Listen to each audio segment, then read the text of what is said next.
Thank you, Nick. It's nice to have an MC that I know well, and I think every time I come to Casual Connect, I see Nick.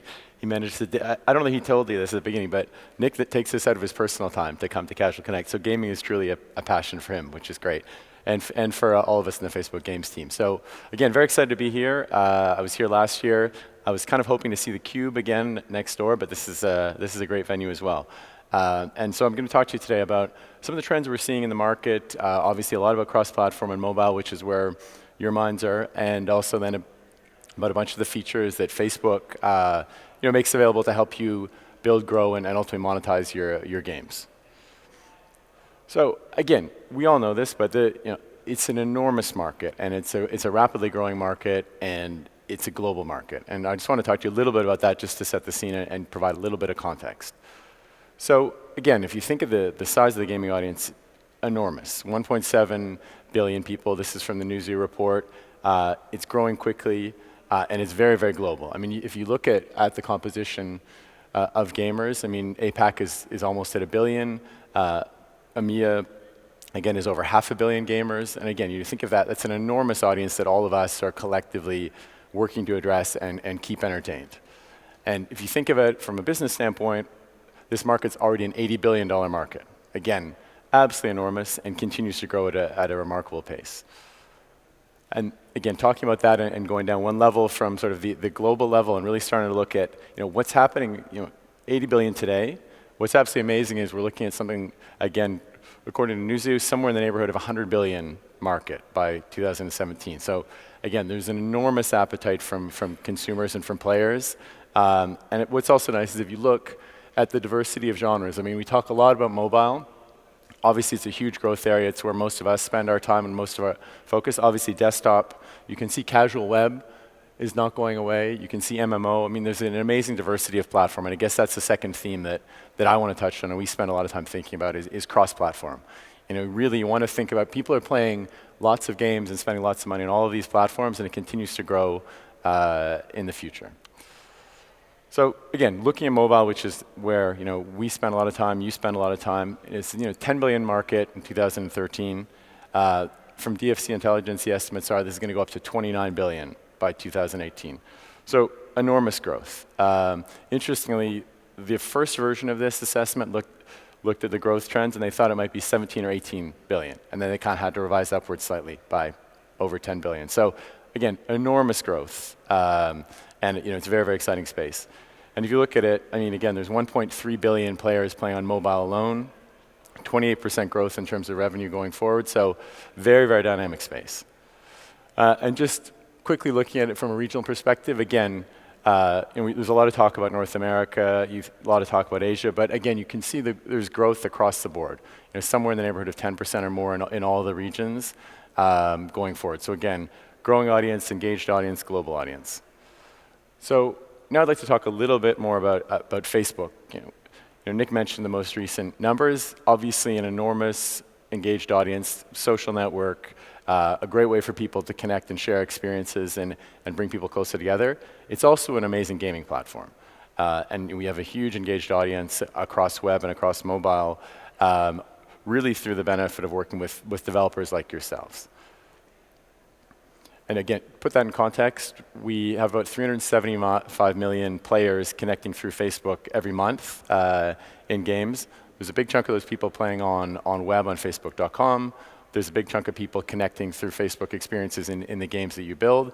And obviously, a lot of those people are playing cross-platform. So again, huge audience, engaged audience, and great opportunities there. And if you think about all those gamers, again, we talked about at a global level how much money they're spending. They spent $3 billion on Facebook from in-app purchases just on Facebook.com in 2013, and there's a similar level last year. And the nice thing is that from a developer standpoint, there were over 100 developers who made at least $1 million on the platform last year. So again, really great opportunities for you as developers to build your business on Facebook and with Facebook. So all those players translate to lots of clicks, which is great. And this is 735 million. This is every day. These are the referrals and clicks generated from the newsfeed on web and mobile. So it's a mixture of installs, re-engagements, but again, it's a hugely important place to both find new gamers and bring people back to your games. And just shifting the $3 billion, when you look at, that's the money that the payer spent, we paid a $2.2 billion to you, the larger development community. So again, lots of money still to be made on what we call Canvas, which is Facebook.com, the web platform. Like many of you, we started out as a web business. A couple of years ago, Facebook was all about web. We've made the shift to being mobile first. Clearly, we're all very focused on desktop as well. But if you look at it from a revenue standpoint, there's been an amazing shift on our side where we've gone from really, if you look in 2012, 2013, very, very little of our revenue came from mobile. And now in Q3, 66% of our ad revenue came from mobile. So again, we've made that shift. We've made that transition to go from just desktop to being truly cross-platform, with mobile now dominating in terms of revenue. And Nick called out, I think he has an even better number, the 1.1 billion. So I say there's, again, a lot of people on Facebook, on mobile, and a lot of people and a lot of opportunities for you to try to engage with those players, both players you already have and re-engage with or find new players. And again, looking at the combined exposure, we know it's an app-dominated world on mobile. That's where all of the time spent happens. Facebook and Instagram together, about 27% of total time spent. So again, there's that really, really high engagement as well as high volume. So we've talked about cross-platform a little bit in a general sense. You've seen the numbers. You can see the revenue. You build it yourselves. I mean, this is something that we think about a lot on the games partner team, and obviously the team that we work with in California who are building features for developers. The key thing is you want to be able to reach people where they want to play on whatever platform they want to play on. And this is something that's critical. I mean, think about it yourselves. You play on your phone. You're on the bus. You're on your way here. You had 5 minutes in taxi. You probably played a little bit. You have 5 minutes in the office. You might play on your desktop. At night, you might take your tablet out on the couch and play for an hour for a longer play session. So this is something we think about a lot, and a lot of the tools we're building and making available to you are designed to really help that experience. So again, it's a critical thing to be thinking about as all of you build games.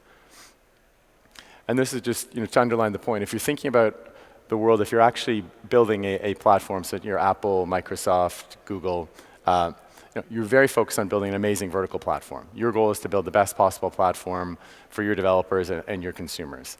We're in a different situation. We don't own the platform. We're in a way, we're building apps like all of you. So we spend a lot of time thinking about this, and a lot of our tools are optimized to really work across platform in the same way that you're focused on. So looking at games and looking at cross-platform, this is something that we started seeing these trends a couple of years ago, and so we put together some initial studies. And the great thing is when you see the first study was single platform versus cross-platform players. And the nice thing is, and you probably all know this by now from experience, is that cross-platform players play more, and maybe more importantly, they pay more. They're 2.4 times more engaged on mobile.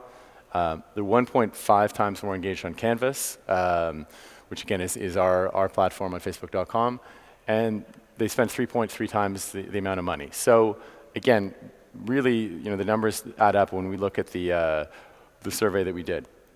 And the second survey was essentially looking at how usage changed as you move to cross-platform, what happens to player behavior.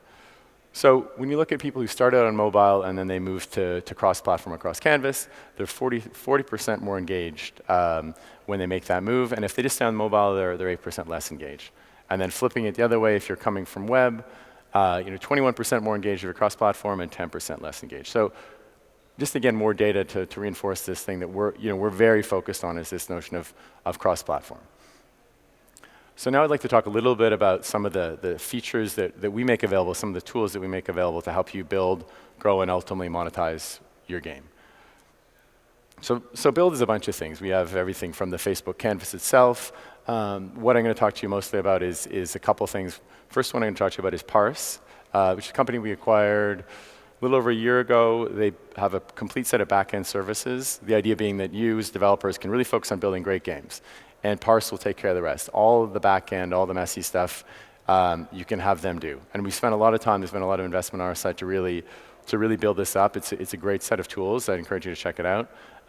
There's three main things. One is Parse Core, which is really kind of back-end database, storage, really all the stuff that you would think about on the server side. We have a great push notification system. Again, if it's a great way for you to manage all your notifications across the different platforms. And then lastly, analytics, which is it's a great set of again, tools to help you really understand what's happening in your app and optimize that as you go. So this is just a list of some of the companies, some very small, some huge, who are using Parse. Everyone from McDonald's to Boeing. In terms of games specifically, we have Big Fish, SGN. Again, a lot of developers. Specifically, we wanted to call it Wargaming, World of Tanks. They're using Parse Push. They've seen great results. I mean, they're obviously a big, very sophisticated developer, and they've seen great results with Parse Push notification that really allows them to meet their needs for that service across platform. So I think you probably all know about Facebook login. I think you've probably all seen it in a game, seen it in a service. If you think of Facebook and platform, it's probably the first thing you think about. It's an easy way to add social context. Great way for you as a developer to let people play with their friends. It's a great way to also sync up cross-platform. People like King have done this very effectively over the years. Not surprisingly, it's the biggest login system in the world. 80% of the top apps are using it. What I want to do is just call it a couple things. If you're thinking about using login, how to use it well. Because it's one of the things, you can force people to use it, and people get angry. You can hide it, and no one uses it. But we definitely see that there's a better way to do it, and a better way for you to drive that extra social context and that extra engagement in game. So it's good to make it prominent so people can find it, but you definitely don't want to make it compulsory, because give people the option to log in or not. It's nice to highlight the benefits. Why should I log in? You want to make sure you ask for permission when there's a valid reason. I might be at a moment where I'm inclined to share. Ask people to log in at that point. And then really explain why you're asking for these things. It's all about trust and giving people confidence that you're enriching their experience by logging in with Facebook. So again, done properly, this can be an easy and hugely powerful addition to your game. Shifting gears to app events, it's something that, again, we've invested a lot in over the last year. It's essentially a set of tools that allows you to track various metrics and actions across your app. I mean, these are some examples. You can app installs, you could track tutorials, you can track first purchase, you can track really any number of things. There's about 14 predefined actions. It's one line of code. It's really, really effective. There's some developers who have 10, 20, 30, 40, have multiple actions they've defined on their own. And it's really powerful because it does a bunch of things. You can do things like conversion measurement. In some ways, more interestingly, what you can do is app events is directly tied to the Facebook advertising platform. So if you're buying ads on Facebook and you want to understand who those valuable payers are, or highly engaged but non-paying players, this helps you do this really easily because it plugs right back into the ad platform, so you can create these high-value audiences. You can also, again, find re-engagement ads. Those people who are super engaged, who've never spent money, you can, again, find those people very easily. All sorts of demographic information is available by virtue of Facebook. Again, you can understand who the people are, gender, geography, and again, you can start to really improve your targeting and understand how you optimize your experience for those different segments. And then lastly, think of all the kind of more traditional analytics tools. If you want to understand your cohort analysis, you spend a bunch of money on marketing, you launch a new feature, you want to understand that, app events can help with that as well. And Game Insight added this to the tribes, and they were able to run a really, really successful re-engagement campaign, which increased DAUs by 5%, and also they saw an 800% return on their investment. So again, this is really, really powerful, and it's very easy to implement. Another area which we've been focusing on a lot, which is tied to this, is our Insights product, which is essentially the free product that you as a developer, if you're using Facebook, can access to see everything that's happening in your app. And so I'm just going to get a drink of water. Excuse me. My kids were kind enough to give me a cold that I won't share with you, but anyway. So Insights, it's been a big focus for us, and it's something that we're continuing to invest a lot in. Recently rolled out retention charts. You can look at cohorts. There's a whole bunch of different things, both for web and for mobile. But again, kind of watch this space as we go forward. So again, you've built this amazing app. now you want to find the right players. How do you do that? So there's a couple ways we can help. We have a bunch of different tools that will help you grow organically. I'll talk about those in a second. And then, again, there's all the paid advertising solutions. So again, thinking of organically, you have share. There's different ways to do it. Again, great way in context to really get people engaging and sharing highlights in the game with other people. App Center is an excellent way to find those most engaged gamers on Facebook. That's where they go to find that next great game. And if you have a Facebook app ID, you can get your game surfaced in App Center. And then requests. Again, very powerful cross-platform tool. Great way to both find new gamers and re-engage gamers. So looking at 4 picks, 1 word, they integrated share dialogue.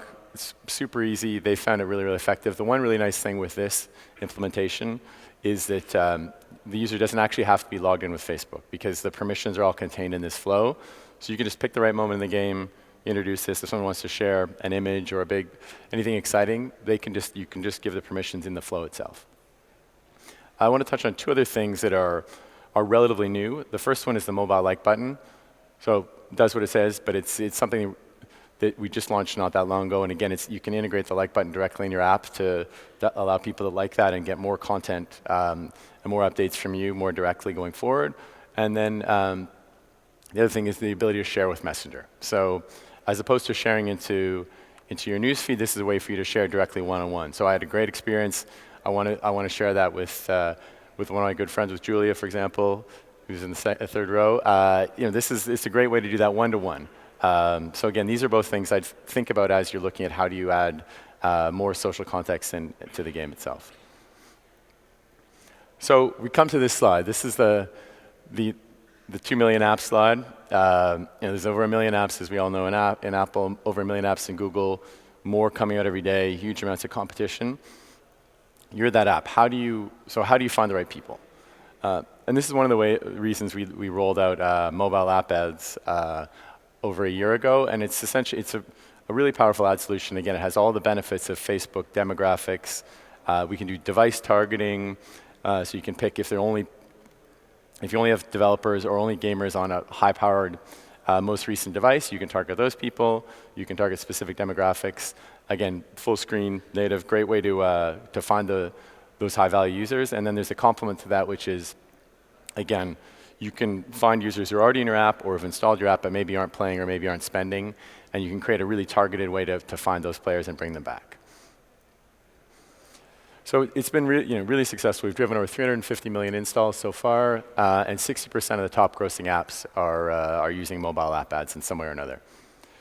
And just wanted to call out Township by Playrix. They've seen great results, as have other developers. We get really good feedback from this service. They've seen 2.5 times the click-through rate. So again, it's a different approach and a great way to scale that audience further.